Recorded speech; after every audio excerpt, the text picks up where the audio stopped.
ফেরদাউসের আলা মাকাম নসিব করেন, সেই বলে আমি আমার আলোচনা এখানে শেষ করলাম।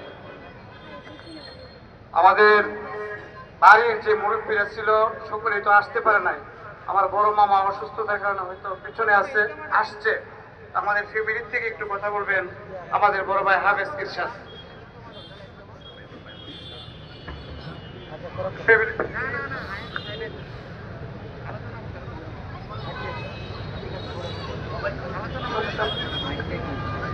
আলহামদুলিল্লাহ, এখন আপনাদের সামনে অনুমতি ব্যক্ত করবেন দারমা মাদ্রাসার মুতামিম কৈশোর।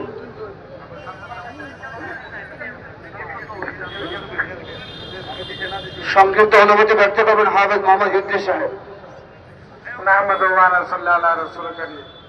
সাদ্দানে হুজুর শাহবাজপুর মাদ্রাসা থেকে ফারেক হওয়ার পরে দীর্ঘ জীবন জামিয়া ইউনিভার্সিটি আমার কাটাইছে। এরপরে জাহাদি মসজিদ, আমার মসজিদের পাশে, পাওয়ার হাউস মসজিদের পাশে জাহাদি মসজিদ।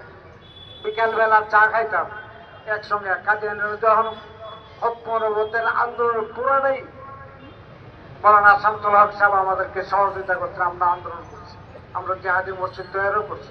আল্লাহ তাআলা ওনাকে জান্নাত নসিব করুক।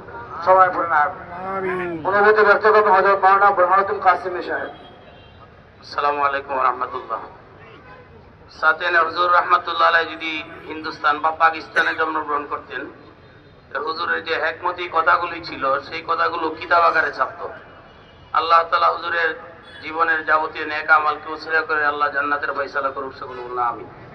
অনুমতি ব্যক্ত করবেন হযরত মাওলানা মুফতি আব্দুর রহিম কাসিমি সাহেব।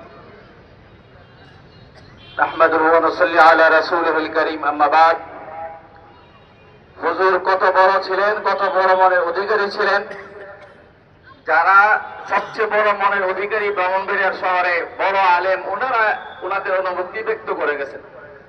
বড় হুজুর রহমতুল্লাহি আলাইহির সবচেয়ে কাছের মানুষ ছিলেন সাদিয়ানের হুজুর। মুফতি সাহেব হুজুর রহমতুল্লাহি আলাইহির মনের মাদ্রাসার সব বিষয়ে সবচেয়ে কাছের মানুষ ছিলেন সাদিয়ান হুজুর রহমতুল্লাহি আলাইহি।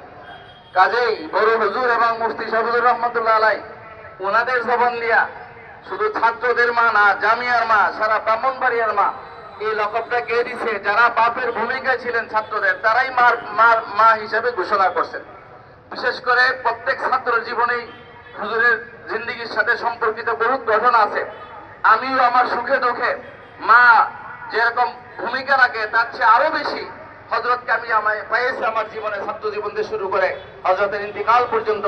আমরা সকলে দোয়া করি আল্লাহ রাব্বুল আলামিন হযরতকে জান্নাতুল ফেরদাউস নসিব করুন। আমিন। অনুমতি ব্যক্ত করবেন হযরত মাওলানা মাজারুল কাসিমি দাওয়াত বরাকাত। আলহামদুলিল্লাহ। হুজুর বৈচিত্র্যময় মহা গুণাবলীর অধিকারী ছিলেন। তোর মধ্যে হুজুরের অনেক বড় একটা গুণ ছিল, হুজুর সদা হাসি খুশি মানুষ ছিলেন এবং আখলাকে হাসানা তার ছিল, সুন্দর ব্যবহার, সবার সাথে আজ মুগ্ধ। আল্লাহ তাআলা হুজুরকে জান্নাতের উঁচু মাকাম দান করেন। অনুমতি ব্যক্ত করবেন হযরত মাওলানা হেদায়েতুল্লাহ সিরাজি সাহেব।